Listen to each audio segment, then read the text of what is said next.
So today is a pretty exciting day for me because I just realized I've passed 100,000 subscribers. So I've been working on something quietly in the background that I haven't really mentioned to anybody yet. In fact, there's been a couple of guys that have accidentally stumbled across it and ended up making purchases.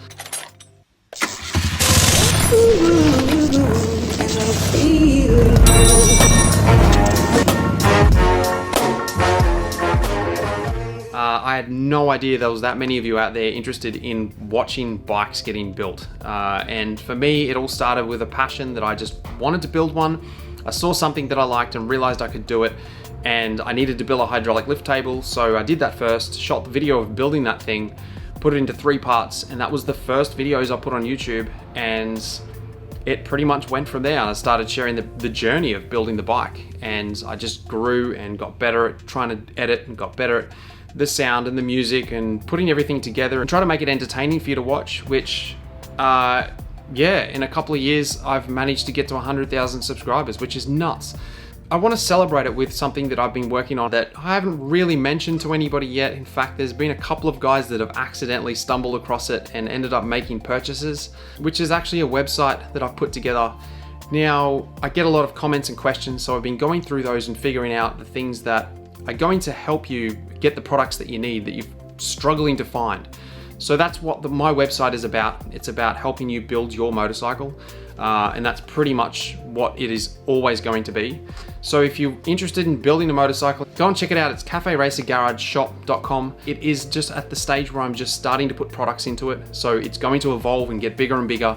The more questions and comments that I get, the more ideas that I have, the more things I'm going to put onto the website. But at the moment, it's just small. So there are some products at the time of this video which are still in production, so they could possibly be already up and running by the time you watch this. If you want to know about the new products that come out, make sure you subscribe to the newsletter on the website, and that'll pretty much send you an email when there's new products that come out as they come through. So I'm happy to take on any ideas or products that you might think of that would work well to help me create what I'm trying to create here to help you guys build your motorcycles. So the website is caferacergarageshop.com. All you got to do is click on the link in the description if you just want to go straight to it rather than type that in. So I hope you enjoy it. If you do want to get notified of any new products that come up as they come up, don't forget to subscribe to the newsletter and enjoy the ride with me. So this here is the original ignition barrel for the CB750, and I'm going to use it for now. I may change this later, but I just want to show you, if you want to do the same thing, on how to do this. And the simplest way I can think is just making a plate or a bracket for it to actually mount onto the frame. So my placement is pretty much down here, just like that. Because it has a fairly long stem on it, the tank sits around about here.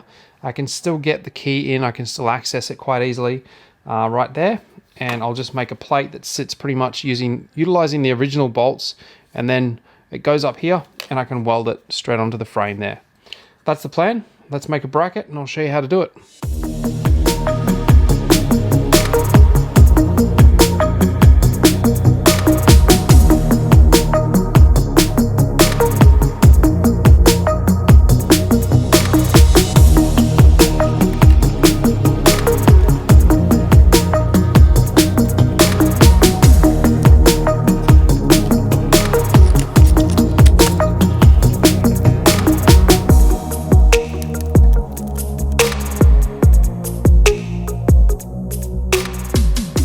So from the side profile, you can't actually see the ignition barrel, which is perfect.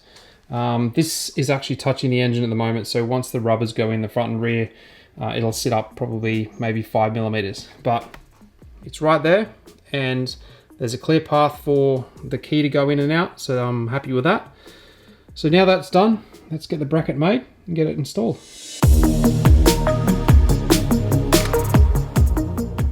So as you can see, I've successfully mounted this ignition barrel. However, somewhere along the line, some idiot deleted my footage, that idiot being the guy that's holding the camera right now. So it's been welded on and it's been bolted together. What I did to achieve this is I actually used my lathe, and okay, so let's just reenact basically what happened. Obviously I'm working on something completely different on the lathe at the moment, but this was the part that I had in the lathe. It's just a bit of aluminium, and I turned it down to between my fingers there, that size, and I bored out the center just to make washers. And I'll show you what the washers look like in a second, but basically that's what I did. And I pretty much had the camera sitting here and then another shot over here and probably one up here as well, just to try and get a few different angles and make it interesting to watch. So we just pretend I did that. So in behind this ignition barrel right here, there's a bit of I guess a rebate where the nut needs to go. Had I have just put the nut in there, I probably wouldn't have been able to get a socket or a spanner on it.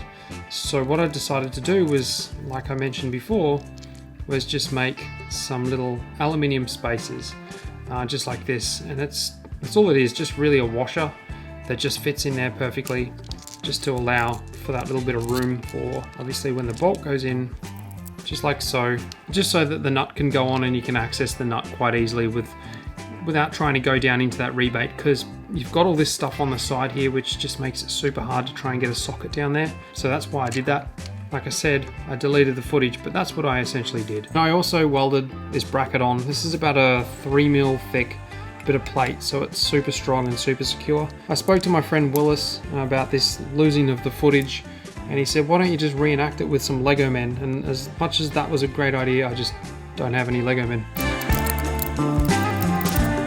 So as you can see, there's plenty of room in there for a set of keys. I probably won't have keys on there because they'll probably end up just bashing on here constantly.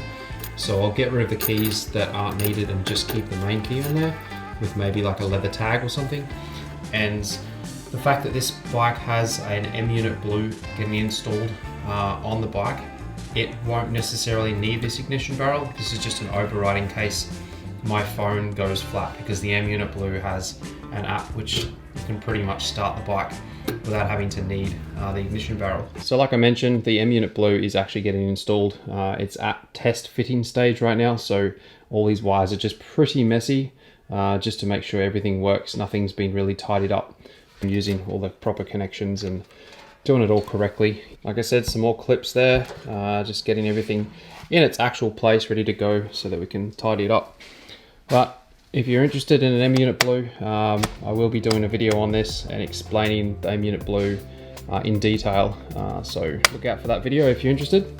So I want to finish up with saying a huge thank you to everybody who is subscribed, who leaves me a comment and hits that like button. I am so blown away by how many there are of you guys who actually love watching my videos. So thank you very much. Have an amazing day, and I'll chat with you in the next one.